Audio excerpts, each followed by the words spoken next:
Good morning, everyone down in OCE, or good afternoon to those of us joining us from somewhere else in the world in the Northern Hemisphere.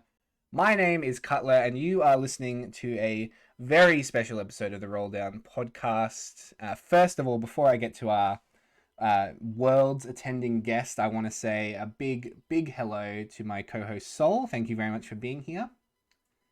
Great to be here as always.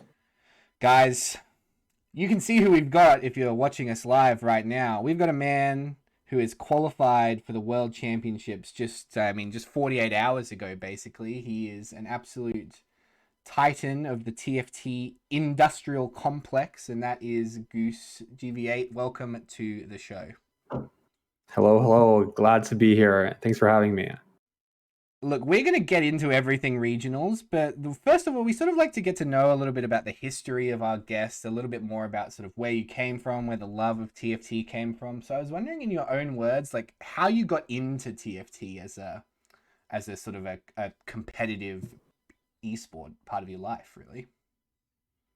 Man, it just kind of happened. So like before TFT, I mean, it was like I started playing as soon as it came out in beta. Before that, like a couple months before, I found Dota Auto Chess, and that game was cool. I'm like, oh, this game's dope. And then I saw Riot was releasing their own auto battle. I'm like, oh, let's go. And then it came out on PvE day one. You're in there. The queues are like 15 hours long. You leave your PC running so you don't get logged out. And then that was great. Set one came out, and I don't know. I've been playing ever since. At some point, I'm like, oh, I'm pretty good at this game. Let's turn the stream on, and for a couple months, there's like one or two people, but at some point, it got rolling, and I've just been liking the game. It's a fun game, and I've been lucky to be able to do this for kind of like as a job. Yeah, oh, absolutely. I mean, it's as sort of two people that have watched your stream for quite a while. I think the journey that a lot of TFT players undergo is very interesting. I was wondering what your thoughts are. You sort of spoke about like loving the game and turning it into a job for you. I was wondering, like, we get a lot of players who come on and say, I love this set. I hated this set. I loved it. Like, this is my favorite. This is my least favorite. Set 6 and set 6.5 have a very divided. A lot of people love them. A lot of people not so hot on them. Like, what are your feelings on like set 6, set 6.5, the augments, those kind of things? Oh, I think it's by far the best TFT we've ever had. Just because of what it adds to the variance and replayability game. I feel like TFT, when you look at something like set 5, it's always like the same. It's the same game every game. Set 2 is a good example. It's the same thing every game. You kind of know what to expect. You're not going to take like all these weird little paths. And I think set 6 does a very good job of kind of keeping you on your toes and keeping every game interesting. Like you never really know what's going to happen. You might open up a game and it's like boom, you're just playing reroll in a prismatic game. Boom, you're playing featherweights. You don't really know how it's going to play out. And I think it just, I don't know, it keeps it fresh, and it keeps it fun and exciting, and you don't get bored. But again, I also really like Galaxies for that same reason. I know a lot of people, they weren't a fan. I don't know, some people, maybe they just like that reliable, I want to play a game of TFT and I want to do it this way. And, I kind of like the variance. We're famous set 3.5 enjoyers on this podcast. We were shocked to hear that Socks really hated set 3 and 3.5. But again, you sort of find those people who are very intent on having the sort of TFT experience not be completely random for them, I think. Oh yeah, they just want to balance. Some people just want to balance game. They're like, oh, I want this every time. This is broken. I just want everything to. Yeah. I just want to play this comp 2020 and only do this. And that was the best part, because you could do that in 3.5. I like it when everything's broken, which was set 3 and 3.5. Mm-hmm. And you got the extra fun. Set 6, everything's broken. Yep. This Kent guy, he's down to just make everything OP. I love it. They're so lucky to have Kent. It's a Kent diff. And I mean, we're getting a really big patch coming up soon. We're not gonna fully touch on that today because we want to really sort of look at regionals to begin with. But next week we certainly will be talking a lot about the patch. Goose, I was wondering from your perspective. I mean, obviously, like being around the competitive scene, you make friends with other competitive players. You spend a lot of time VOD reviewing, discussing in tournaments with other competitive players. Who would you say, like, out of the group of people that you play with or have worked with during this game, are some of the people that like push you to keep going? Do you have someone like that in the scene? Oh, other people that push me to keep going? Oh no. Okay, so honestly, I don't even know about the VOD reviews. The first time I looked at one of my VODs was like a week ago, and that's been very Okay. helpful. No, if you're trying to get better, looking at your VODs is very nice. But and it's more so like, okay, so set 3 I tried. I put in some work and I tried to make it to Worlds. And okay, I'm not gonna. Okay, I got more dog. Like plain and simple. Set 4, I sucked. The set 4 was not my set. I didn't really like it a whole ton. It's probably my least favorite set. So I don't know. I didn't put the required time. And then set 5 we kind of took a vacation. Set 6 we took a vacation. But this is I don't know. I just really enjoy this set, and it's kind of been the reason why I've been putting in so much time. Just because I mean, like if you like something, you're gonna do it more. So I've been trying to do that. I've been trying to improve my play. I've been trying to. I mean, Worlds was the goal. So Yeah. And now we're and here. then the goal from here is top three Worlds. So I'm gonna just keep putting in that work, and we'll see what we can do. Oh yeah. Love that point on VOD review. It's really interesting. We've had a lot of different competitive players come on in the last sort of 5 to 6 months that we've been doing the podcast, and some of them say that it's like that play is like 80% like preparation for an event is 80% VOD review, 10% playing, and 10% thinking about the game. So, what were you doing to prepare for events when you weren't VOD reviewing? Were you just playing the game as much as possible?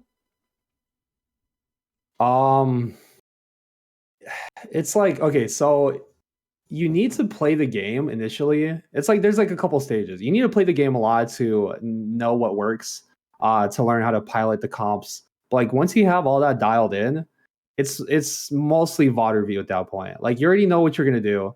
So you play a few games, you kind of look over your games, you look over the games of like other people, you learn their habits, you learn what they do.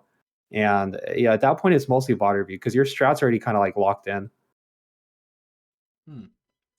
Yeah, fascinating. Really, really fascinating. That I think that's actually a really good place to bring us on to kind of touching on regionals. One of the things that was really interesting to watch from your POV, and I'm sure that Sol will be able to back me up here on this, is how calm your rolling habits were.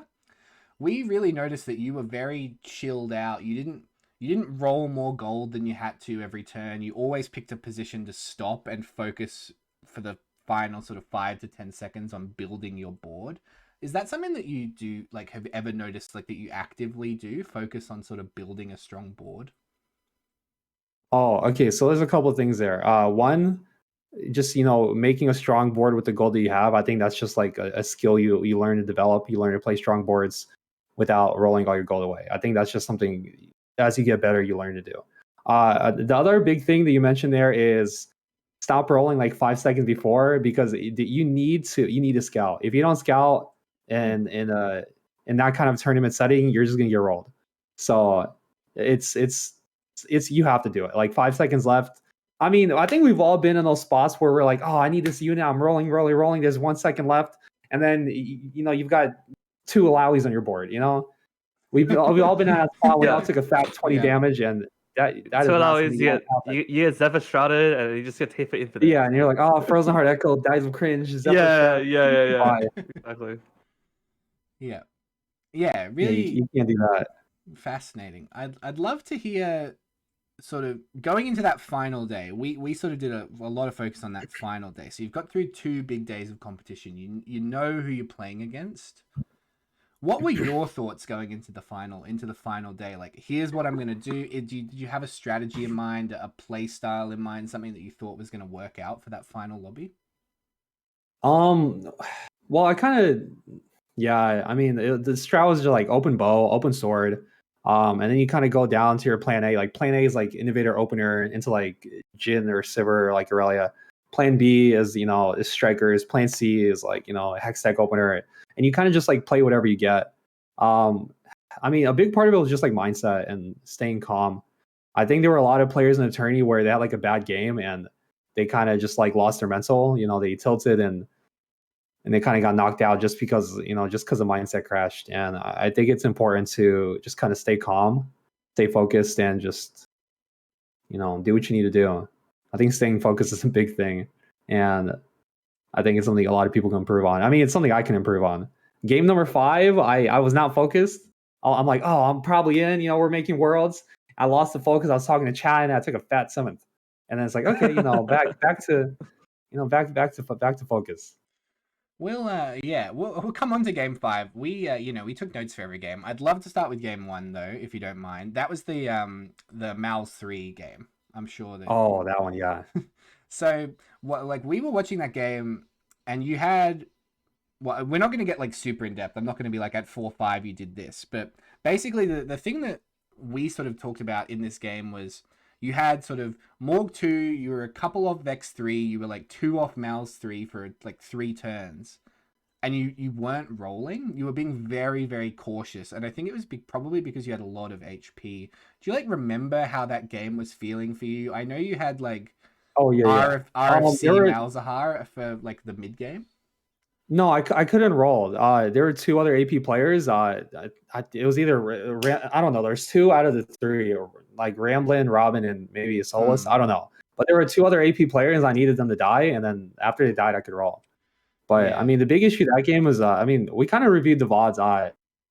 Ramblin, he's the AP god, and he said that it was supposed to be Arc Spat Lulu, and that would have been so much better. And then there was a turn where I played Seraphine over Ori, and I think that caused me a fight. So I think the best place in that game would have been like a 3rd. But yeah, I need to work on my AP for sure. But at the same time, yeah, I kind of wanted to hit everything. So you kind of have to wait for people to die. Robin it feels died bad, quite but early in that game, I think, as well. That was one of those ones where he was dead in the end of stage 4. Yeah, 2 people died like stage 4.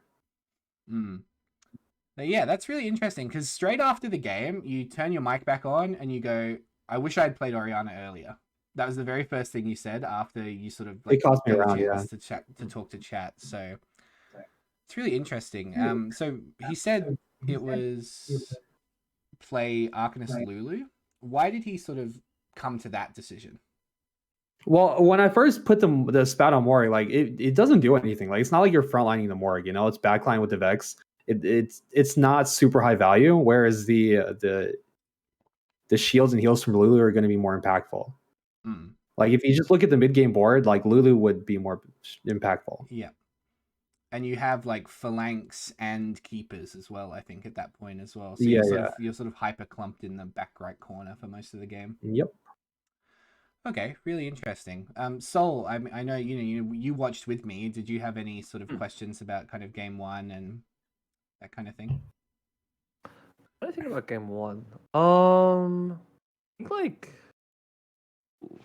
okay, it's sorry. Actually, I might pop back to me on that one. Actually, sorry, I don't actually can't think of one off the top of my head. I need to actually have the VOD open real quick. No, that's all right. The only question I had was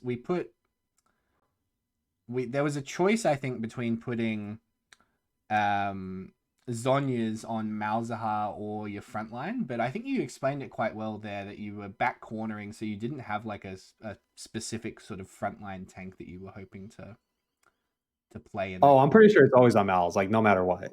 Like you don't have a 3rd Mal's item. It's like pretty good. Yeah. It gives like 50 AP. It works with Mal's because like you go into the Zhonya's, but he still keeps doing his thing. Little things keep spreading. That was a really interesting choice. That was like one of the ones where I thought like players would potentially make like different decisions in that time. That was sort of one of those ones where certainly if you gave different people that board, maybe they would Sonya's their frontline instead. Oh, I wouldn't even think about that. I mean, I guess, but it just seems so bad. Yeah. I don't know if you want your tank dropping aggro, you know? Yeah, true. Yeah. True, very true. Okay. I'll move on to game 2, and that is the 5 twin shot game. Yeah. Oh, I think that was a lot to talk about that one. Okay, so I'll let you take this one away, Sol, because I know that we had a big discussion about sort of board strength in this game as well. Yeah. Okay, off the top of my head. Okay, so if I remember correctly, so it was twin shot opener, and then I think you decided to like level and then play for like a semi kind of win streak kind of thing instead of just like focusing on econ with like models. So I guess like I'm firstly curious to why that decision was made, and yeah, I kind of because like I guess in my just not to be too chatting or anything, but it's like in my mind, when me and Bodhi watched the game, we both agreed that like we felt that like it made a lot of sense to just sort of focus on econ at the start and then spike at a 3-2 roll down. Especially with like Yordle, especially with like Yordle Gold for like additional money. So I'm just kind of curious to know what sort of why you played that game, why you played that sort of early game the way you did. You mean when I went 5 stage 2? I think so. Yes. Yeah, you went 5 stage 2, but you sold like 2-2 or 2-3. Okay, so I don't know if that was correct, but it's I'm looking at it right now. I have the locket. You have things to play. You have like upgraded units. The Yordles kind of make it okay. Like I think playing Yordles in full opening is you can't get away with it in a tourney. Like you're gonna get 5-0 every round. Like your Yordles allow you to push levels aggressively, and you fall back on that Yordle econ to like not just be Omega port. So I think twin shots from a win streak opener is you want to play it as a tempo board unless you just like Omega high roll, get infinite Lucians, get infinite Corgis. I think re-rolling it and trying to sack and just play for full econ is not it because it falls off really hard. And your win con is Jinx. You get to the Jinx, you're being chilling. Yep. Yeah, that makes a lot of sense. Reroll and you miss, you're just going 8th. But yeah, I don't know. Going like I think the leveling there was fine, like early on. Okay, Econ's fake.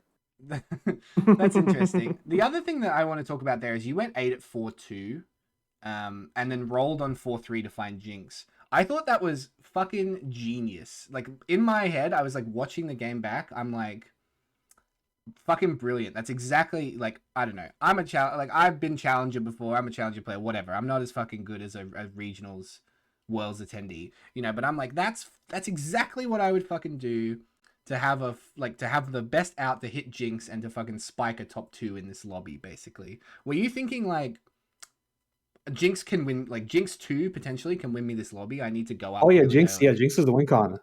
Yeah, that was my only out. Like unless you're high rolling the Lucian's Corgis, like bro, it's Jinx. Yeah, but yeah. I don't know. I rolled a 4-3 just because I was kind of dizzy. I didn't know what to do with the gold I had at 4-2. You did save it actually. You still had about 30 gold, I think, after you got to level 8. You just kind of put in some really good units, I think, for the rest of the game. You were kind of working in and out of like building a really good board.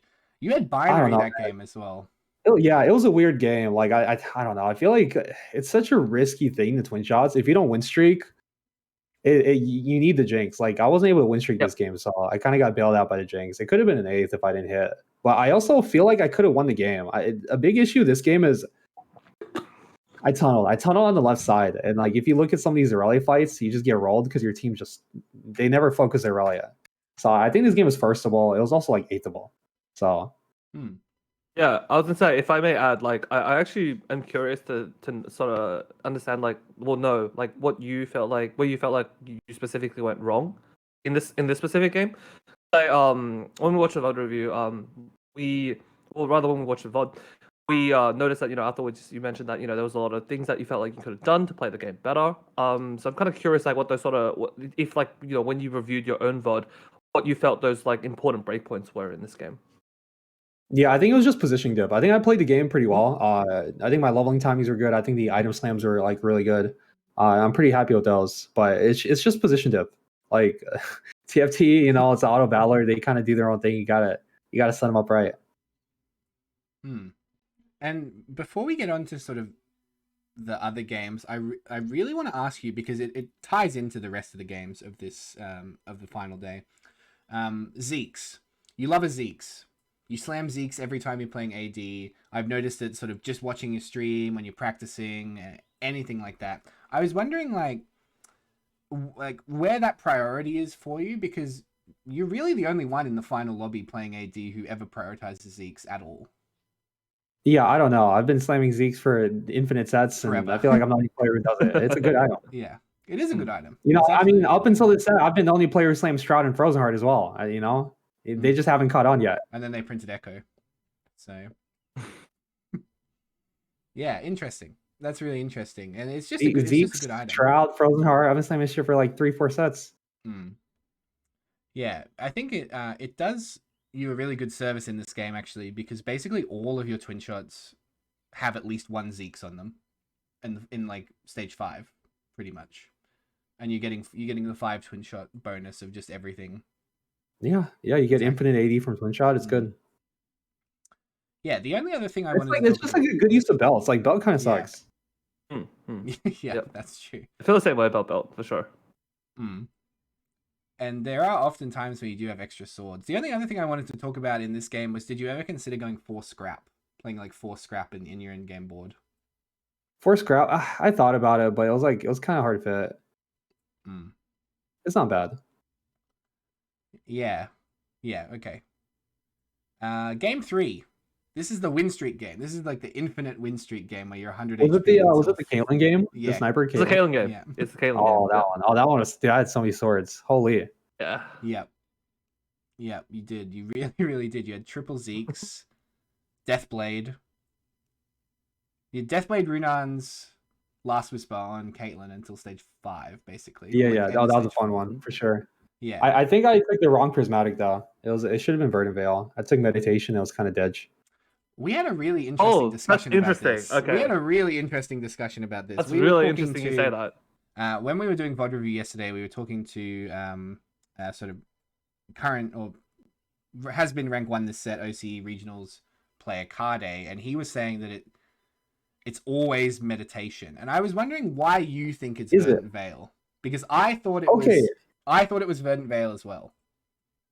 Okay, so the thing is, Verdant Veil, if you don't get CC'd, it's fake, right? So I feel like those kind of things, defensive items are a crutch for bad players, and defensive augments are also a crutch for bad players. Like, you can just position better. But at the same time, Meditation's so fucking bad. Like, it barely does anything. I don't know. I think it's kind of close. Meditation gives you more fight strength, but the Verdant Veil provides more... I guess breathing room. I feel like Meditation like the first or 8th type of play, and then Verdant Veil you can just corner if you want. We were saying that Meditation was really weird in your spot because you definitely want to play Silco to cap out your board. But Meditation Silco does not sound very good. Like Med 3 Silco, just like buffing everything way too quickly. Like it's not a pace. Yeah, it feels really weird, right? I don't know. It's a weird spot. I think none of those augments are like really ideal. Yeah. The interesting part about Silco there, though, is that the second you upgrade it to Silco 2 and put an item on it, you start losing infinite fights because it's not buffing 3 units every fight. I thought that was really funny, because Silco 1 on your board carries you for basically 4 rounds in a row, where it like hits Brom, and then it hits something else, and then it hits something else, and all of a sudden you're like killing Aurelias when you have no business to. On stage 5, because the Silco with Meditation is just keeping your Brom alive forever. Silco 2 got weaker. Yeah, it was really weird. I don't know, like I like that's just what I noticed, like watching the fights back. Like with the Silco 2, you're not casting as much, so you just started dying to Aurelia because you were only getting sort of 1 cast off per fight with the Meditation. It was a really good game, and I mean, it was really a Brom diff to kind of win the final fight. I think your Brom, you like perfectly position your Brom and it knocks up his entire board, and then it gets Silco altered. Oh, your Brom's the biggest Chad, yeah. Yeah. I think the Kyoto's helped out, the little dodge chance. Oh, absolutely. And then that's the other thing as well. You put we had a discussion about putting stone plate on Brom instead of meditating Brom. How did you feel about meditation Braum is it's so fake. fake? He's Okay. big frontline. Most of his Yeah, mana is it's from also just getting beat the fuck up. Yeah. yeah. Yeah, that was a really good game. I also wrote down that you leveled to 7 at 3/3. And you put a singed in to hold your Morellos when you had Oh yeah, I had the worthless Morello. yeah, this random Morellos. I don't know. The only thing I saw in that spot was you could have I don't know. It's like obviously it doesn't matter, but like you had 4 Bruiser and you had a Zac. But did that ever cross your mind to play Zac there? I'm looking at it right now. Is it 4 Bruiser? How's it 4? It's 3. You've got Rek'Sai in shop as well. You got think, Rek'Sai as well. Oh, I see. You got Rek'Sai in the corner. Yeah. Wait, over like Gnar? It's fine. Yeah. It's just you just need a Morello bot. Yeah. I mean, Singe is pretty good on Morello. On the streak, I think you level every time. You keep 10, you keep your streak, you're good. You're being chilling. Oh, I absolutely agree with the level. Absolutely. Streak play. And Caitlyn as a unit, underrated, really good. Oh, she's so good. Yeah, sniper plus Deathblade, big value. Oh, okay. Game 4, you sort of go all in at 1/4. I don't know if you'd call it all in, but you pre-level to try and find Echo. Am I correct in assuming that you're like going all in to find Echo early game because you have like Ezreal 2, Singed, and Scrap Heart? Oh, I shouldn't have leveled there. It was I had two pairs. I had two pairs. Yeah. We talked about this a lot actually. Yeah, that was a mistake. We talked about this a lot. How like when you are playing around like one cost carries, especially when you have when you have a pair, it doesn't really make sense to pre-level because you want the 75% shot odds, right? Agreed. Yeah. Do you often feel like in those scenarios, like, well, everybody in the lobby is going to be level 4. I need to have as strong as board as possible. I don't want to be 70 health at 2/5. Do you sort of feel like in those scenarios you kind of have to? I mean, for me, I do like trying to play aggressively. I don't really like playing passively. But at the same time, yeah, you have to hit your 1 cost. So I mean, your best odds are just staying level 3 there. Yeah, it was just misplay. You play a bit of Jhin in this. Oh, I love Jhin. Yeah, and I've been a big Jhin proponent since like the start of set 6, and my feelings have always been like it's really, really hard, almost impossible to play like Jhin from a losing position because it's a comp that requires so many 4 costs and 5 cost legendaries to like cap itself that if you're trying to roll for Jhin with like roll on stage 4 or stage 5 with like 20 gold, you're just never going to hit your comp. Basically, you're just playing a really sort of scuffed board for the majority of the final set. How do you feel about sort of Jhin in the meta right now? I think Jhin and snipers function well as like a win streak tempo comp. You need good frontline. I mean, snipers are just generally slower, right? Caitlyn takes a while to get her ulti off. Jhin, he has to load up his ulti and then he has to do the 4th shot. These fights go for a while, so you need good frontline and then obviously you need good backline. So yeah, playing it from behind is rough. The fights are slow. You need them to last long. So whereas something like Sivir, it's quick. Something Irelia, it's quick. You can get some kills. Jhin, you need to, you can't play it from behind. Well, I mean, it suits my style pretty well. Just tempo win streak. To play for win streak and play things like Jhin. Yeah, that's really interesting. What did you think of the meta coming into this event overall? Like, how did you feel sort of your style of play was positioned for regionals? I mean, good, I guess. I think the meta is fine. I mean, you kind of just like learn to play whatever meta is. Like, if it's AP, you play AP. If it's AD, you learn AD. I feel like AD is more consistent and stronger. You have more outs. In AP, you have a fairly high chance to go 8th, which is kind of why I stood away from it. But yeah, I think I'm pretty good on the meta right now. I mean, next patch is going to be a lot of AP, and I think that's going to be Worlds patch. So yeah, time to watch some rambling VODs. These AD nerfs next patch. Yeah. Yeah. They really. I'm actually really everything. curious.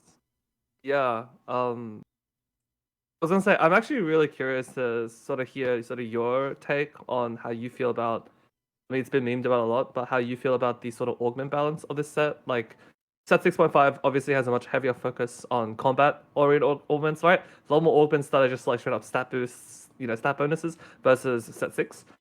So I guess I'm just sort of curious to know sort of how you feel about that sort of direction. What do you like it more? Do you like it less? What do you like about it? Sort of things like that, basically. I mean, okay, so as far as balance goes, it's getting better. Like every patch is like, okay, this is broken, we're nerfing this. Oh, this sucks, we're buffing this. So that's going in the right direction. I mean, at the same time, it's just like it's so much variance. It's kind of hard to balance. They're adding quality of life things to where you can't get like 3 econ augments, so you don't get like Omega Mort Dogged. But yeah, sometimes your options just suck, and it's you're just playing for the best possible placement. And I mean, it is what it is. I think the downside of just having to go 8th every now and then is worth the amount of fun you have in the set. So, yeah, I don't mind it. Yeah, I mean, I think that like regardless, like even in like the most sort of quote unquote like balanced TFT sets, right? Like there were always games that are just like guarantee apes. Like there are always Bro, spots where like balance is so sleeper. No one wants to play yeah, it balance. is, right? The thing is, even in like the thing is, like the point I'm trying to get at is like even in those sets, there are games that are just guaranteed like doomed. Like there's just nothing you can do. Yeah, It's yeah. probably like 7 Sometimes you just save. So like it's not like that much worse if like you just take the 8th because of like external factors like augments and stuff like those kind of games are always going to happen in a game with so much variance like TFT, right? Um, Agreed. yeah, I'm not sure if it was like fully answered, but I was sort of interested in sort of how you felt about like the augment design specifically was my question. So like because like Augment set 6 for example, there was like more like econ augments for example were a lot better in set 6 because the combat augments were way worse. Like you had a lot of like just like level 8 spirit bomb, roll like 60 gold, play around like 5 costs for example, because a lot of the sort of econ augments, a lot of the more sort of a lot of the augments were sort of more trait based, I guess, compared to like set 6.5 where like a lot of augments are more sort of stat based. So like I guess my question was more like, do you feel like do you feel like it's a healthier direction for the game for your augments to be like a sort of almost sort of extra source of like traits, if that makes sense, to make your team sort of like stronger that way? Or would you prefer it when like your augments are more like you play around this specific trait in a specific way, like it changes the way a certain trait plays out, or like it changes the way yes, like specific things like that, rather than just like this augment gives me more stats. I think all of those things are good, right? I think having econ augments are good because it gives you that option if you want it. If you want to play like a certain comp that revolves around like 4 or 5 costs, oh, more money is good for me. My board is stable. I don't really need more strength. Having something that modifies the way you play the game, something like hyper roll, is super interesting. It adds a little variance to it. Um, Something like back foot or battle mage or with the positioning based augments, I think those are very interesting. There's like this trade-off that you have to make. Oh, do I want to put all my units in the front line and get the most value out of this augment, or do I want to position intelligently? I just think making decisions is like an interesting part of TFT, and we've had times in the game where you do nothing for like an entire stage, Yep. and I much prefer having choices to make and thinking about the trade-offs. And I think that's really fun. I think the augments add a lot of depth that way. And even the things to where they modify the way your comp works, things like Challenger Unity, Chemtech Unity, On Guard. They may not be the most balanced, but they allow you to do like interesting comps. Like you can go Chemtech Unity and then instant injection, and then your whole team's Chemtech. And it's like, oh, which units do I put in, that get the most value from that? And I just think it adds a lot of depth to the game. And I think the dev team has been very good about balancing it. I think it's not too bad right now, and making it fun. So Nice. good job, Mort Dog. Good job, Cat, and the rest of the crew. Wait. Really great answer there. I really love that. And one of the things that you bring up, like backfoot and battle mage, like when was the last time in a TFT set you saw? Well, I mean, aside from like keepers, you know what I mean, like where you had to specifically put, or like keepers and set three rebels, where you sort of had to clump. You don't get like you don't get to like stage 4, stage 5, and like people have like 5 units on the back line, like tanks on the back line or tanks in the second row. Like that doesn't happen, like barely ever happened in previous TFT sets. So all of a sudden you've got this thing that's like just totally different and changes every game. Or now he's got Yeah. his Aurelia frontline. Or now he's got like his Ari frontline left corner because he's really trying to get like the battle mage buff and trying to hit the perfect angle. Like that Yeah, didn't yeah. happen in previous sets. And like sometimes you have to sack it. You may be playing Phalanx, but you're playing against MF3. It's like you don't want to clump your whole team in the backline. You put someone up front. It's just like I don't know. It makes it more interesting. Yeah, really good answer. Love that. Game 5 was the game you said that you straight after it you were like, well, in your exact words, you said, I made a lot of fucking mistakes this game. Like a lot of damn mistakes. Okay, honestly, I don't even know if I made that many mistakes. Like I looked back over it and like I wasn't focused, but man, my spot was not great. That was a doomed game, I think. That's just one of those games where you look at it and you're like, well, I did the best I could with the things that I had. I'm surprised it wasn't an 8th. Like I opened Metabolic, I'm like, okay, easy top 4. And then the second augment was also, it was target dummies, and then it's just like I had Sivir items, but I couldn't find Sivir, and it's we Sivir carried Aurelia, and it was a 7th. Like looking back at it, that game was it was not it. Also, lobby was so strong that game. That was a ridiculously strong one. I think that's the game. Is that the game where Milk is playing like Triforce Twitch? I think it is like Triforce IE Twitch, and he's just hitting people for fucking 15 on stage 3 every turn. Puggle? He hits it just every time. He hits it like on stage 3 pretty consistently. I'm pretty sure. So he's doing a lot of damage to the whole lobby really early. Oh man, I'm interested. I'm interested to hear your thoughts on the opening augment decision in that game specifically. If you felt that like Metabolic was the only sort of real choice there, or if you feel like there was any other particular like other lines that like you could have taken. Oh, what else was there? It was an Arcanist Crest and the second wind, yeah. I mean, it's like Bobo Sword Star. I feel like I mean you can take second wind probably, but I was kind of ahead in points in this time, and I'm like I just wanted top 4 or like just play for placement. Yeah.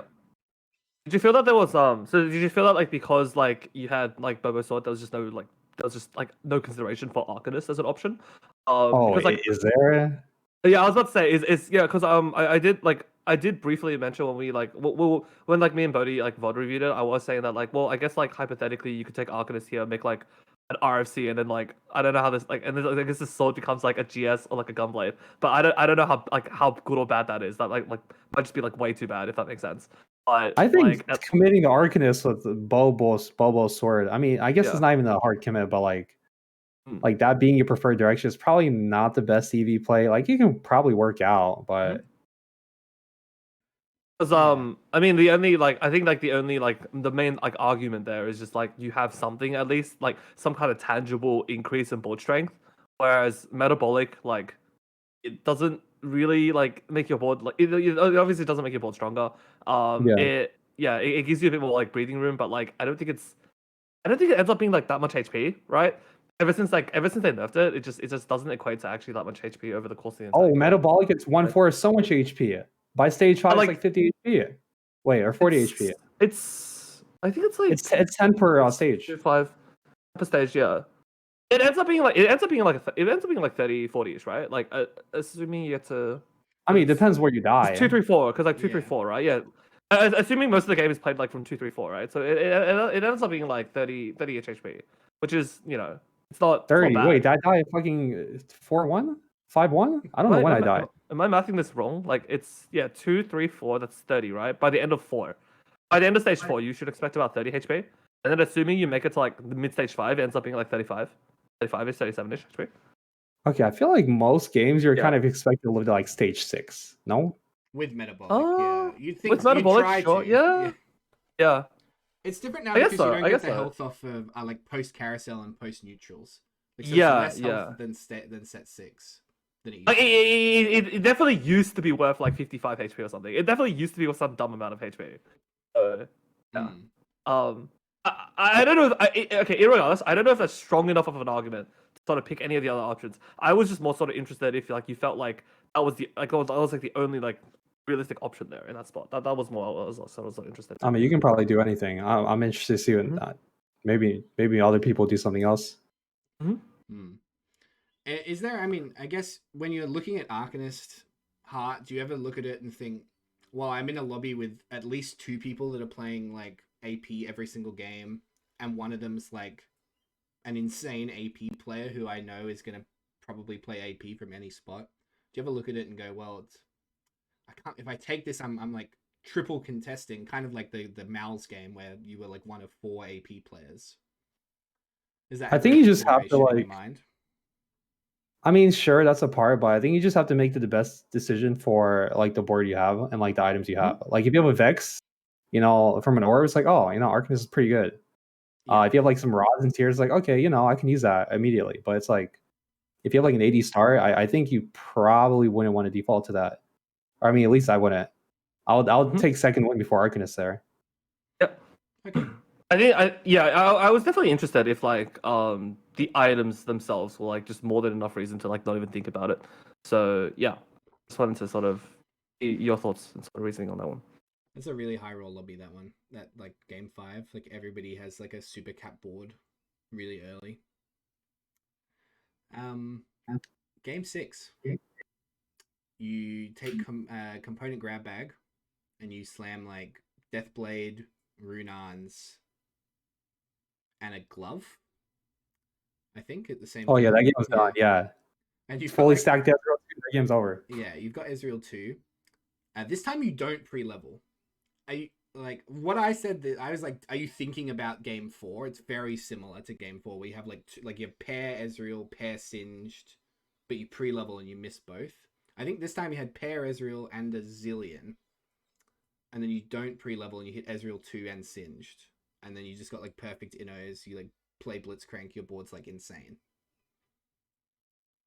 Yeah. I think if you want to hit your 1 cost, you don't pre-level.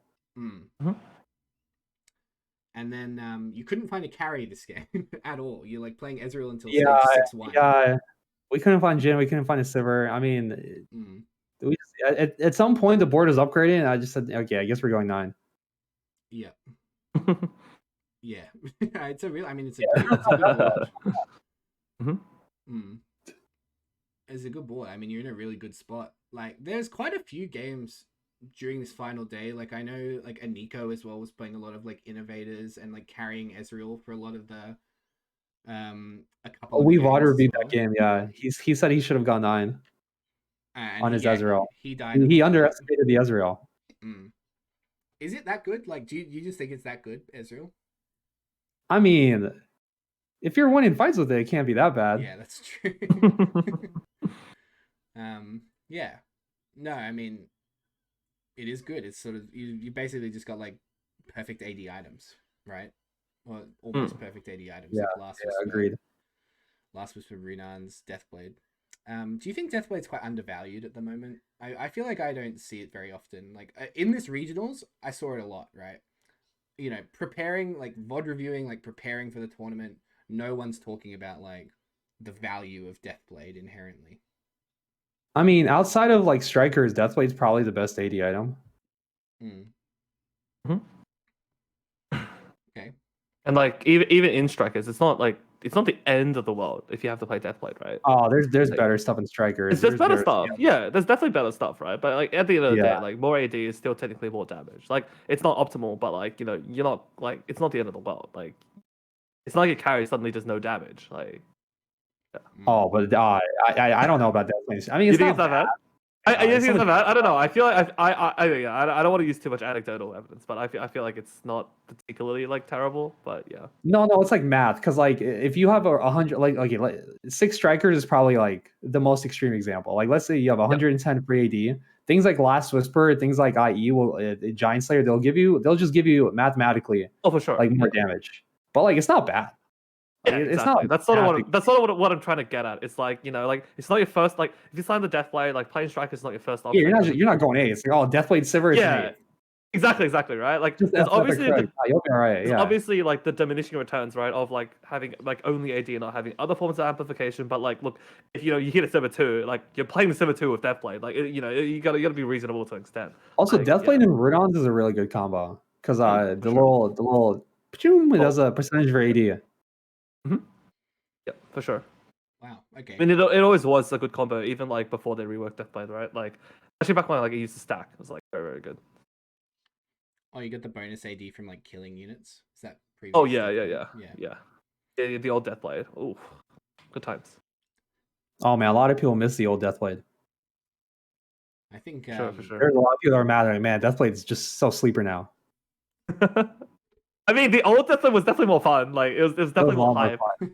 Yeah, it was definitely more hype to see a character get like 10 stacks and just one shot everything. Like that was just so fun. Yeah. Yeah. Okay, so game 6 ends. It's over. You know that you come second. You're getting the gift subs are flooding in.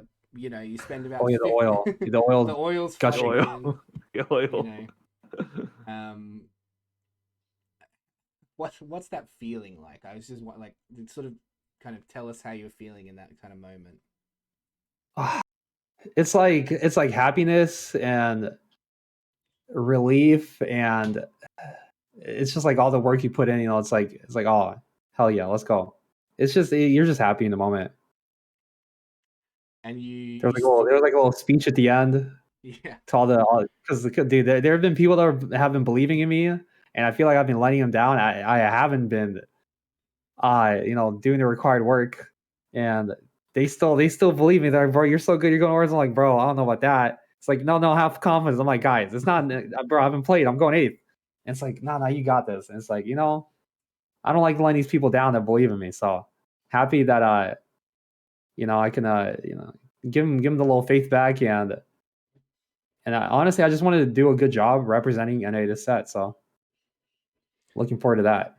Absolutely. I'd love to talk about that representing North America. You will be joined by other fantastic players. What are your thoughts on the people that are going with you? Oh, this milk. Okay, so there's 2 of them. Or I guess there's 3 of them, and there might be more. So this milk guy is probably like the best TFT player. He has his potential is so high. Like if he's playing TFT right now, he's level 6, and he's not even capped yet. So I've got high faith in him. I'm gonna try my best, but I can't cap as high as him. That guy's built different. This Goobums guy, he's really good as well. He's got a different approach though. He thinks about the game a lot. So he's got like a very analytical approach. So I think we have like a good balance of people going to the tourney. And DQA, I mean, hopefully he plays a little more TFT because I don't know how much he's gonna be in his work, but I think if he puts in the work, he'll pop off. Your immediate thoughts on like game 6 and you see DQA just like FF randomly when he's fighting you as well. He's like, you just like finish, he just FFs immediately. Yeah. Did you know like what was going on at that point? Is he like? Oh yeah. They said like they gave us a message in Discord. It's like, okay, this is the only scenario where you can FF. It's like if it matters for replacement, you can do it. I was like, oh, that's probably what he did. Okay. Yeah. I didn't like know the points off the top of my head, but I'm like, oh, that's probably what happened. So it was like, I just thought it would have been quite funny if it was just like a total surprise that he just like was out. But no, it was understood beforehand that like that was allowed.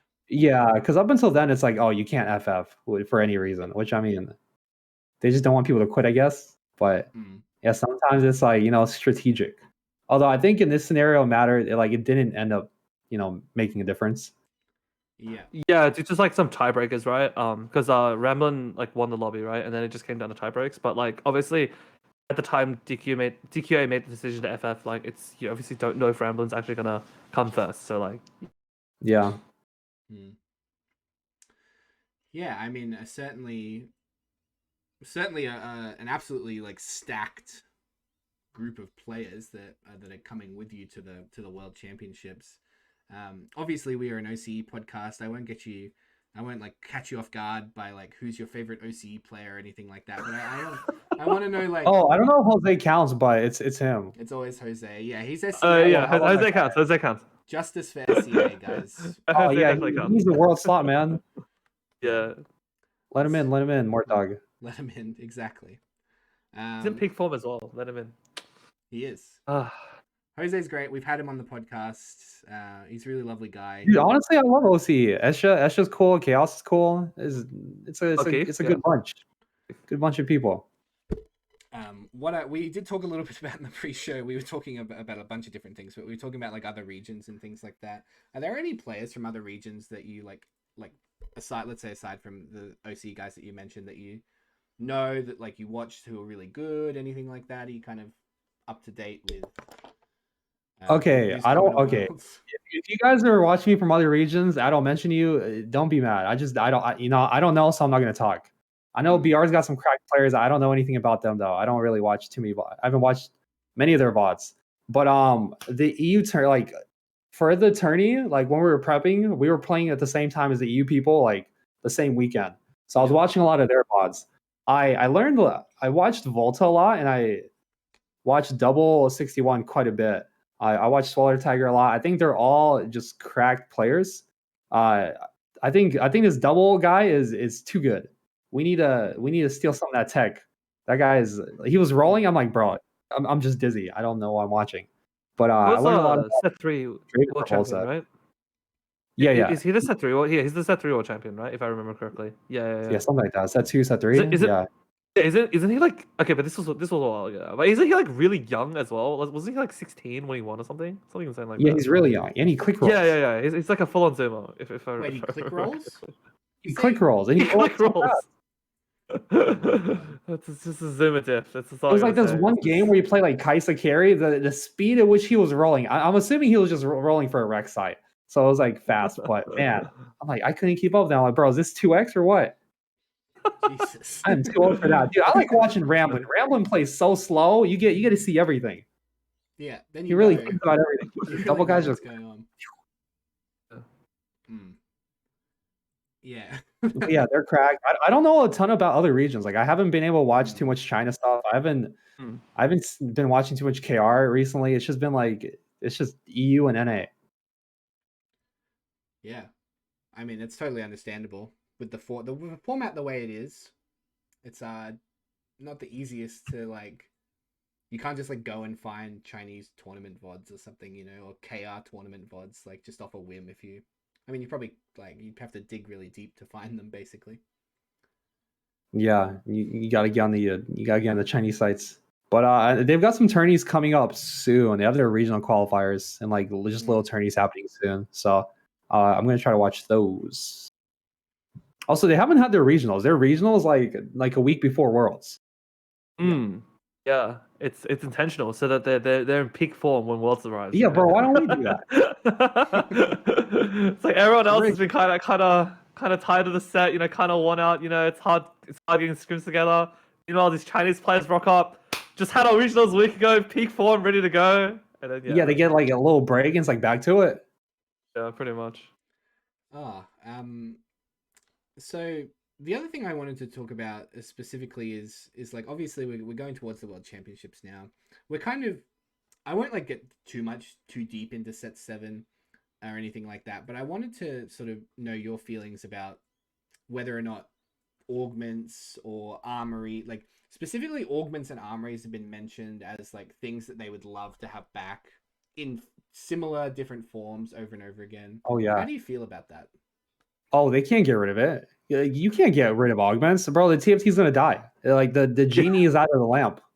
If set 5 was like the balance was awful, Morthog was like on vacation half the set, and we had like some resin sleeper patches, or the dark shadow, dark blue rise, like it was just kind of a break set. Yeah. But we got the armories out of it. I think that was very beautiful. Did get the I like the armories. city as well. And it kind of like led the path to the augments. I think having those little choices to where you can, they don't just, it's like, okay, these are all your items. Good luck. Woo, hope they're not awful. Having giving the players the ability to like pick their items or like pick their augments, it's very nice and it feels good and it gives you like agency, and they can't get rid of it and they know it. So we'll see how it plays out. Maybe by set 8 or 9, everyone gets tired of it and it's like a Riot MMO pivot at that point. And it's just like it becomes like a mini game inside the Riot MMO. But for now, I think people want it. I think it's a for the game. I've discussed this idea with like some people now, that augments have sort of set the bar for like complexity in TFT now, and it's always it's almost sort of like a point of no return, if that makes sense, in terms of the Yeah. overall design philosophy of the entire game, right? You can I don't know how like sort of into sort of card games you are, but just here on the pod, me and Bodhi, he Cutler here, we play like a lot of competitive card games in the past. So like I like to equate that to sort of like almost just like a change in sort of design philosophy, where like we're moving away from like just cards that are just like purely there with like stats that like don't really do anything. And we're moving into like, okay, like now the cards are less about the stats and it's more about like all these like lines of text on like what they do, if that makes sense. But the Yeah, overall bro. like game itself, It's like they went from 3-hex board to 4-hex board. You know, it's just like exactly, a right? Yeah. it's an expansion. You know, it's just it's Like TFT 2.0. yeah. Like the overall bar of complexity for the games has sort of been raised, if that makes sense. And I mean, look, there's pros and cons to that, of course, and like, but for better or worse, like this is the direction that the game is sort of moving in, right? Like we're probably not gonna see like a set mechanic as simple as just like, oh, there's like twice the amount of items now, Dude, the and hex, the little can fucking hex. Oh, there's a hex on the map. It's gonna be yeah, somewhere. there's a little hex on the map. That's it. It's really cool to see how TFT has like evolved and how like they've been Sure. building. Like I feel like set 6 is a culmination of everything else. Like Yeah. you have augments that are literally just traits like keepers from the past. You have those, you have the socialite hex, which was from set 2. You have the armories, and it's just like it's kind of building on itself. And I'm just happy to like see the game how it has grown to like what it is. I think it's a really nice game, and it's Sure. good. Yeah, definitely. Yeah. Love that. Really love that. What a great discussion. We will now switch over to the sort of question portion of our episode. So guys in Twitch chat, if you have any questions for us, any questions for Goose, please let us know now. We do have some that were sent to us earlier in the week. So if you do have questions that you definitely want to get asked during the podcast, you can message them to me on Discord, and I'll get to them there. But this is the part where I hand over to Soul and we do a couple of questions as we sort of wind things down. Cool. All right. So we'll start with the viewer question. So Benny292 in chat asks, who do you think was the best NA player at regionals and why? That's a simple one, but the best NA player, dude. I mean, going into it, that was Nubel. Like this guy's positioning is insane. His ability to make late game boards is insane. But for whatever reason, he just doesn't show up at tournaments. And I don't really know what to say about that. I think Ramblin played. I think Ramblin is like just a godly AP player, and just watching the way he plays it, it's really impressive. It's a lot better than I would play AP. I don't have like one answer. I think Milk is really good at like at his comp, at his thing, and like in a tree he specializes in. And I don't know. I feel like I'm a very good AD player. I think I'm probably the best AD player, especially when it comes down to like the the innovator, the scrap lines. So I don't know. I think there's multiple people that have like their own strengths, and I mean there's just like a lot of good other players in general. I think Gubin's is insane. I think Robin's insane, and there's many more. for sure. But probably Nubal Milk me. Yeah, cool. All right. Next one. Yeah, got another chat one from Catnip Guzzler. If you were to assign a number to what percentage of the game is luck, add up.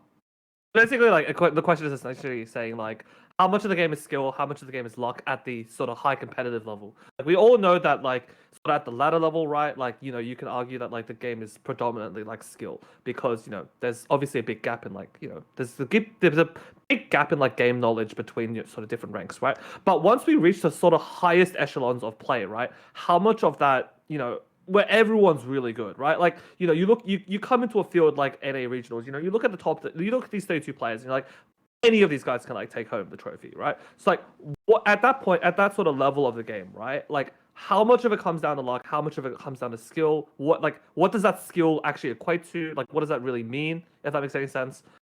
Yeah, that's the sort of way. Okay, I think that's the biggest copium question. Luck is like 1% of the game. Like when you say how much of a difference it is at the highest level of play, the question is, like at that point, if everyone's skill is the same, like how much is the luck? I mean, yeah, it's gonna come down to luck if everyone's skill is the same. But like if you put in the bronze player in the regional lobby, that guy's gonna go 8th every single game. Every single game they're going 8th. I think luck. If like TFT has a lot of variance, but it's like a lot. Every turn you can do something. There's a lot of decisions to make, and over the course of a game, skill is a very big indicator of like where you're going to place. A lot of the time, if you think you low roll, you probably high rolled something, you just didn't know how to play it. So that's just like a big skill gap there. If it's like, oh, I got unlucky, it's like, no, bro, you just suck. But I mean, yeah, if everyone's like the same, if everyone's on the same, even if everyone's just like a beast, then yeah, it's gonna be luck. So, but overall, I think luck is a very small part of success in TFT.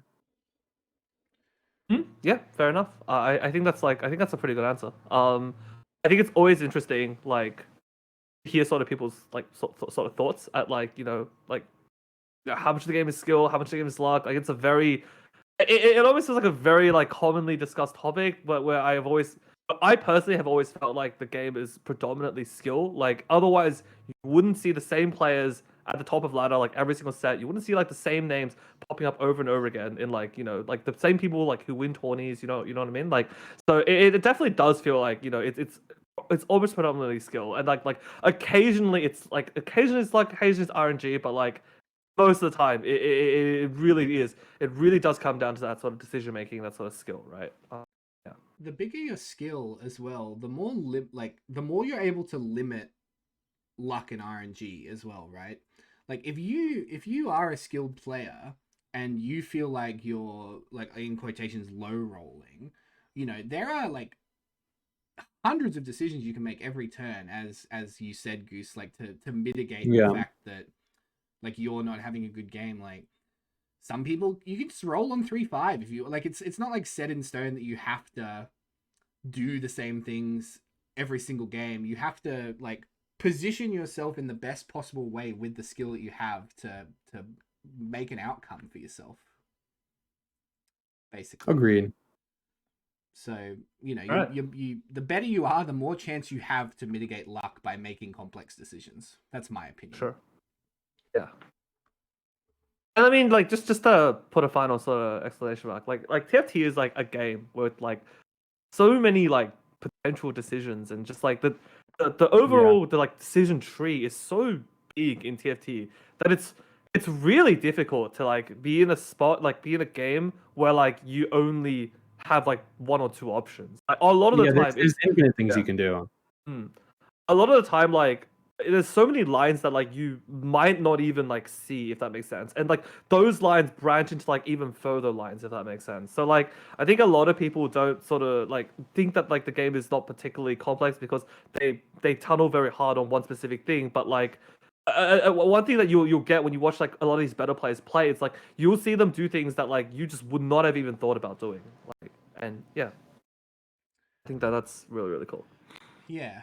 Agreed. So I'd really love to say like one tiny thing there as well. Like, Goose, you mentioned like just how crazy it is to watch someone roll and pick up angles that you don't see, right?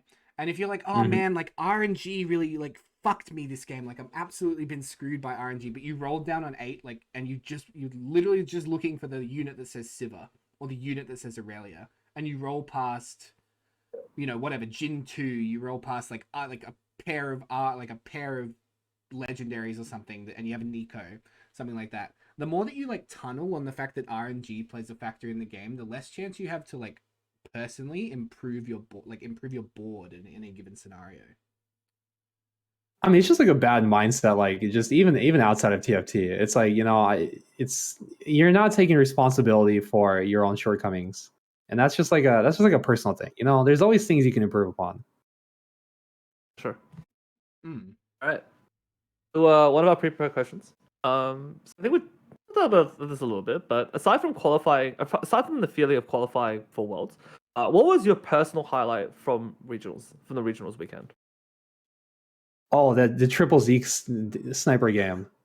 Oh, that was so fun, dude. When I made it second, I'm like, I saw the two, sort of like, fuck it, triple Zeeks, and I'm like, oh my god, another Zeke. And I was a carrot. I'm like, oh, it's another Zeeks. There's 2 belts. Let's go. Yeah. That was definitely a sight of a hold. That was pretty great. Oh, that was a fun game. For sure. All right. Cool. This one can be a bit for all of us. So we see Worlds events that take place at the end of major sets. Do you think that regional/world events that took place earlier in the cycle of a TFT set would be better or worse? Yeah. So Worlds obviously takes place like quite literally, like I think a few weeks before the set usually ends.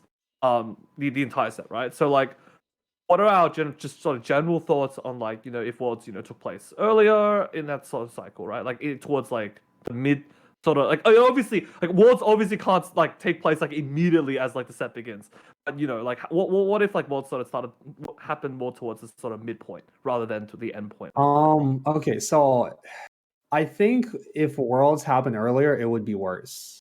I I I do think we should have more tournaments that are like impactful throughout the set, and now give them more steady player cadence. You can do things. It's more steady viewer experience for fans. I think it would be a good thing overall. But I think I think Worlds like the tournament that is meant to showcase like what TFT can be, like how well it can be played and the best talent. I think you want people. I think you want it to be in a balanced state of the game, to where it's not just like, oh, whoever hit the Twitch, he won the game. I think you want it to be a good display of talent and like what TFT can be, and for that to happen, you want it to be in the balanced state and where people like kind of figure out how to play it at that point. I don't know. I think TFT is a beautiful thing, and when it can be played like very well, I think that's very fun to watch. Yeah. So Yeah. towards the end would it's probably the way to do it. It's an Any thoughts, interesting Bodhi? question. It's an interesting question because like imagine if you had Worlds like on the Siva Renata Or- patch. Oh, or in God. Ball Week. Yeah. Like the first patch of like patch of 6.5 was the Worlds patch. Like you yeah, I agree with Goose. I think like the game needs to come to like a very stable point where like players have had enough time to maximize everything about the game. Yeah. Blah blah blah. It's For a sure. fun question to think about, Lo. Like, Yeah. just you're playing like Blue Buff Rise Worlds, something like like. Well, he hit the Rise of the Shadow Blue. That's it. Yeah. Oh, we got our winner. You can call it here 3-5. Congratulations to the dude who hit Shadow Tier off like the armory or whatever. Like, well done. Oh man, I've had this VOD going for a while, and there are a lot of hydras in chat. It's towards the end here. yeah. Look at I wasn't watching it, but I just saw things popping up on the right monitor. I'm like, oh, There's a lot of hands offs. yeah.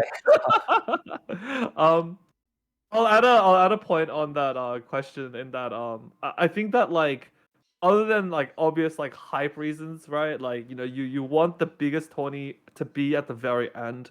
I think it also makes sense for Worlds to be towards the end because like in a game like TFT that can be so hard to balance, there's a lot of iterations for the devs to get the game in a sort of sweet spot.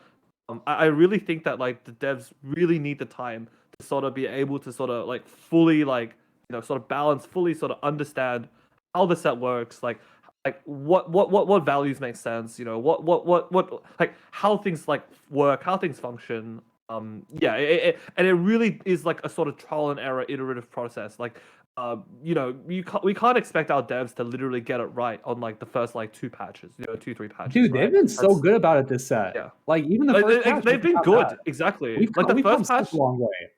Oh, for sure. Like the first patch had some problems, right? Namely Siva and Renata. But I mean, like I remember doing a 24-hour stream when like on the first patch, and the game was still really fun, and it was like totally fun to play. I feel like to sort of like add on that, I feel like a lot of like the problems in the game get sort of echo chambered and compounded by the community. Like people see like some things are out of line, and then like Siva Renata broken or the game's unplayable, and then this whole sentiment gets really sort of like echoed around the entire community, and then like everyone just like starts saying like these like very hyperbolic things, right? That is not very true at all in reality. I mean, that's just how it goes. Yeah, but that's just how it works, right? That's just communities in general. Yeah. Oh, for sure. Yeah, for sure. What did Socks so, call it? yeah, Socks yeah. called it the soju tree, right? He said like soju is the top of the tree, and then everything just sort of trickles down from there. So like day after the tweet longer, it's like that's just the common opinion now. Yeah. Thoughts on Twit longer? Thoughts on Twit longer? Yeah. Yeah, tell me what you're But, feeling. Tell me what your feelings are. What are your feelings like? When are you gonna ride it a bit longer? What's next? Like, how do you feel? It's so strange. but Oh, but like touching on a little more, like it is good to have tourneys at the start, like when it's new, because like one, it's a good way to hype the set, and two, it's Sure. fun to see what people like figured out. Like in PBE, we had that innovator like tourney, that was super fun. You know, people kind of like try to figure it out, and it gives you like it kind of gives you a little drive to play the game as well. So I think it's fun for the fan. Okay, maybe I shouldn't speak for the fans, but I think I, as a viewer, like to see other people try at the game because it's more fun as a viewer, and I mean, obviously as a player, it's more fun to try the game. It's like having like tourneys early to incentivize that is, I think it's a good thing all around. I think that like sorry. I think that like there's definitely like a sort of space for like really sort of early set tourneys when like no one really necessarily knows what's like good. And that's what makes like that's what makes like those tourneys fun to watch because there isn't an established meta to go off of, right? Like especially for players that are sort of more casual and just like play the game, in their leisure time. Like it almost like gives them a sort of like base to form off of. Like, okay, what are all these like really like Yeah. invested at TFT, like what are they like all these like really pro players, like sort of like what comps are they leaning towards, what do they think is good, and it's sort of it can help to give them sort of like a direction to begin from, like at the very start of a set, right? That's I a think very like good point. I think like where it does sort of peter out a little bit is towards the sort of middle of the set, right? Where like like there's been a few patches already. Like people have already been played like the game a bunch. Like it's obviously not worlds, so you're not invested. It's not worlds, it's not regionals. You're not invested in like those sort of storylines. So I think like for like competitive, like that's like a difficult place to like solve. What do we do with like that space? But yeah, that's just Yeah, like general thoughts. it's weird. Hmm. Feels like it kind of just like it start. I mean, I feel like that's just how it's always going to be. It's going to start high, it's Things going are to good, yeah. slowly, fall off, and it's going to like pick back up. And then it gets way, yeah, It's it just goes that. way off during worlds for sure. I think this was a really good Worlds with really good storylines, and I think the casters have been good at establishing those. I think it's been super fun to follow. Sure.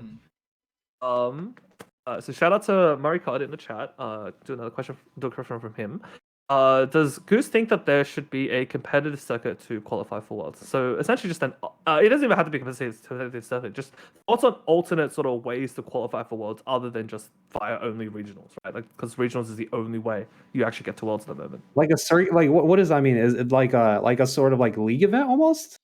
Or I would probably guess so, right? So like maybe like a league event, like a league style event. A certain set of players are probably invited, and then you can qualify to enter the league somehow, right? Probably, and then you play league matches or whatever, and then that qualifies you for Worlds. I think this set did an okay. I think this set did a pretty good job. There were like multiple tourneys. A lot of them you qualified by like being like top a lot, not like top 20, but like top 100 or something. So it's not it's not it's not that hard to get in.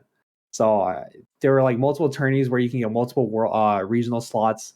There were a few slots for ladder each set. I think this set did a very good job of allowing a bunch of different players to get in. I think a league would be really fun, like something like LCS. I don't know how it'd be structured, but I think it'd be a really fun thing to have.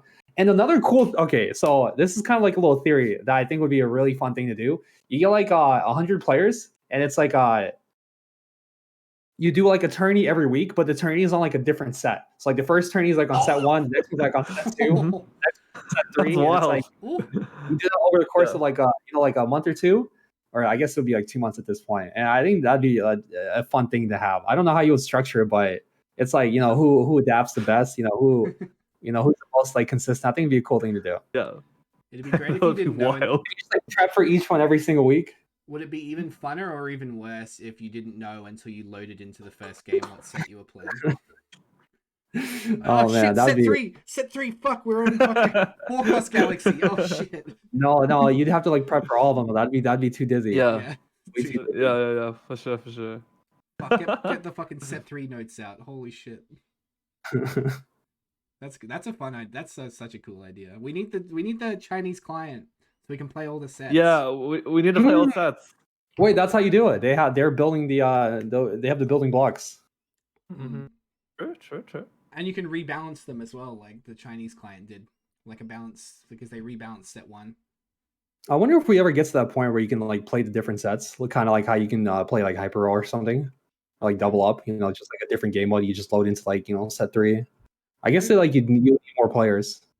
Yeah, I think for the West, it's honestly like the reality is I think for the West it's hard because I think Oh the yeah, we're not gonna interest have it. Maybe China. interest just isn't there. But I think in China, like it's probably gonna happen. So like realistically, like it's not that hard. Like as in like it's you can get on the Chinese like mobile client and everything via like via an emulator and everything. Like there's videos showing people how to do it and everything like that. So like I think that'll be like that'll probably like moving forward be the way to like play older sets. But yeah, at least as far as like Western clients go, I don't know. Yeah, the odds are really small. We don't have like the people to work on it. Yeah. We don't have the infrastructure. We don't have the players. Like it's just demand just isn't really there. There are people who like say they want it, but like you already know that like the minute like if it ever happened, they would play it for like one day and then just never touch it again. Yeah, agreed. Yeah. Well, some people really like Chosen. I don't know. Oh, for sure. Yeah. No. I have some friends who just absolutely each their own. All right. I like Chosen Cannon. Does that count? That's about it. Yeah. I like Chosen Ribbon. That's fun. Nah, you lose me there. I'll like roll down for that Chosen KL at 7. Oh yes, I love Chosen KO. Oh, that's a good one. That's it. 3 units. 3 best parts of set 4. Yeah, let's do this one. I don't know if like the way I'm about to word the question might be like somewhat controversial. I really hope it's not. The question is just how do you rate North America's chances at Worlds for set 6.5? So I would like to frame this as like how do you feel about this specific NA squad of world representatives compared to like previous like set representatives? Like, how do you feel about NA's chances this set right with this squad compared to like set 5, set 4, set 3? I think this set NA is going to have the highest average placement of all the regions. As for compared to other sets, I don't know. I don't remember the average placement. I think we did pretty well last set. Like pretty like as far as average placement, we might have been the highest, might have been second highest. I know we beat out Europe. That's really all that matters. Yep. Yeah, I think we have a solid squad and we're gonna have a good showing. And they pick 4. They hit first. But I mean, this is saying I know nothing about who's playing from Korea, who's playing from China. So you never know. Maybe they've got like some crazy juicers coming to just farm everybody. They'll have some crazy juices, all right. I don't know if they'll farm everyone, but like, yeah, there'll be good competition. That's for sure. I don't know what's been brewing over there. Someone that pays attention to like Eastern regions with TFT, like there's some pretty cracked players in that area for sure. I think like the NA players that are being sent this time, Goose, you included, of course, like all of you have like very like different players as well. Like you all play a very different style. In your own way. That's like. So we're not gonna grief each other. Yeah, you don't grief each other in lobby. Not only that, but it's like you also get the benefit of like understand. Like you gain a really deep understanding of how the other players play from playing against them. So like, oh, you come into a lobby and like 2 of the EU guys in your same lobby like are AP players. So you're like, oh shit, okay. So I know from like playing having so much time to play AP like and play against like cracked AP players, like the best AP players on the NA server, like I know what I can do in this scenario to like maximize my odds and things like that. I think that's like really beneficial for NA in my opinion. Like everyone is so different who's going to Worlds. Like I think that can only be a good thing. Yeah. All right. So for the last of our sort of pre-prepared questions, bit of a fun one. So what's your favorite TFT set ever? In brackets, why is it set 3.5? Oh, okay. It was 3.5, and I really like Galaxies, and I like Star Guardians. The whole comp was like, it gets rolling, you infinite cast, it's really fun. But it's at 6.5. Oh, losing the voice. Yeah, I think 6.5 is like it's like the culmination of everything. It's so fun, it's so different. It's there's a lot of variety to it. I just like it. It's good. the units like aren't the most exciting, but I mean they're pretty good. Yeah. It's great to hear a very, very positive opinion on 615 instead of all the doom and gloom that I feel like. Yeah, I feel like there's been a lot of lately on just 6.5 in general. So yeah, it's great to talk to someone that's really sort of really been enjoying the set and really been really hard on the set. Yeah, it's good. It's a good set, and TFT is a good game. Not a paid comment. Not a paid- Not a paid comment. World's Yeah, representative comment. That's No, it's not an cage business. It's real. It is actually Right. really fun. I wouldn't be I playing really it so like much this if I didn't like it. set. Sure. All right, that's all the pre-prepared questions I've got. So if anyone in chat wants to ask something, this is probably the last chance. This is your guys' other than last that, chance. yeah, that's all the questions I've got so far. So we'd just like to say while we're waiting, just in case we do have any more questions, big thank you to Goose for coming on the show today. It's been a real pleasure to have you. Thank you so much. Yeah, thanks for having me. This is it's been really, really first cool. TFT podcast. Great. Oh really? Great. Hell That's yeah. fantastic. I feel like I've never come on. I'm like, bro, I don't know what I'm gonna say, but fuck it, let's talk some TFT. Yeah. Oh no. Murray asks, why does Goose look so much like GVA? And where did he go? Oh, the name change. Yeah, I mean, if it's real, okay. So the thing is, Grand Vice 8, the name is too long, and even GVA, it's still too long. But like, I've had this little goose. I'm like, oh, you know what? Fuck it. It's just more clean. It's a goose pit. It's just like short, you know. You look at like all the league pros, and they've got like short, cool names. Yeah. And it's like, bro, delicious milk, you know, K3 soju, you know, Grand Vice 8. It's too long. I think milk. I mean, that's what they all call him milk, right? They don't call him this. Yeah, it's just you know. Yeah, and it's like if you're popping off, it's like, oh, you know, the goose is loose. Oh, you know, Grand Vice 8 with the play. You know,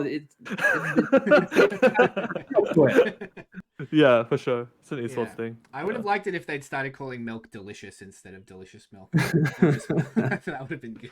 Oh, that's a delicious comp. Yeah. I mean, funnily enough, he's eating up the competition, man. He's, you know. I was gonna say, funnily enough, that's literally how I came up with my name. I was like, I'm just gonna find one word that sounds okay. That's my name. Like, it's gonna keep it as simple as possible. So, yeah, that's it. It's just better branding, you know. That's like the Korean and the Chinese league pros. Like, it is. They got like sick names like Viper and Ambition and things like that. Like, Ruler, Ruler. Arrow, Bang, Wolf. That's a lot of good ones. Is Bang Bang is like a low-key like sick name. That's like. Bang is a really good one for like an 80 carry. That is just Ray. Oh, there are so many good ones. Yeah, that's kind of that's the inspiration right there. They figured it out. Yeah. So that's a good answer. I like that. So you know, we've stuck to Goose. I think maybe we say GV8 a couple of times, but the Goose is loose, baby. GV8 out of habit. He's on his way Goose to is Worlds. GV8. I mean, Goose. Sorry, Jesus fucking Christ. I mean, it's fine. I'm kind of both. I think I'm just kind of gonna be both forever. You know, it is what it is. Look, obviously, everybody that's listening will probably know who you are, but for a final shout out, if you don't mind telling everybody where they can find you, just in case they are a new player. Oh, twitch.tv/Grand Vice 8.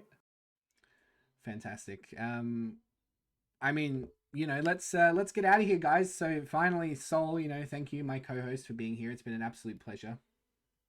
Yeah, it's been super fun. Yeah, anyone wants to find me, Sol_TFT on Twitch, and my Twitter is also the same handle if you want to follow that as well. Guys, that's going to do it for episode 21 of the Roll Down TFT podcast. From us, we'd really just like to say a big good luck at Worlds to Goose. It's really exciting. You know, aside from our OC boys, you're going to be the one we're looking out for, mostly because Sox and Acer didn't make it. So Smooch. That's Smooch. But it's a big thank you once again to you for coming on. It's been a real pleasure. And guys, for those of you listening to the Roll Down podcast, thank you for listening, and we'll see you next time. Bye, guys. Awesome. Thank you, guys. Thanks everyone. Thanks Have a so great much. day. Yeah, you too. Really fun. Thanks so much, Goose. Really appreciate it. Okay, guys. Good one. Cheers. Take care. Peace. Bye.